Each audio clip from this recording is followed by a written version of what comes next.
fillova të lutesha dhe duke u lutur, nuk shkoj shumë, më pak se një javë duke u lutur dhe më erdhi një zë më tha që vazhdo se je në rrugë të drejtë.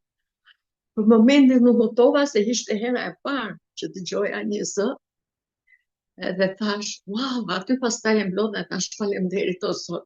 Kjo do jetë ajo që më pres. Që kaq dia. Dhe pastaj fola me motrat misionare dhe ato më thanë po, kjo është përgjigje atij që ti ke kërkuar. Edhe pastaj vajta te Omaja dhe i thash, Omaj, thash unë erdha prapë, unë do pagëzohem. Po çfarë të mund ty tha ajo? I thash unë jam lutur gjithë këtë kohë që nga dita që të kam thonë ty, se kështu më kanë mësuar misionare dhe jam lutur dhe zëri i Zotit më erdhi dhe më tha vazhdo si je në rrugë të drejtë. Ajo për momentin shtangu dhe tha, po unë s'mund të dal përpara Zotit, ai pas ka thënë vetë. Dhe kështu ishte pagëzimi im.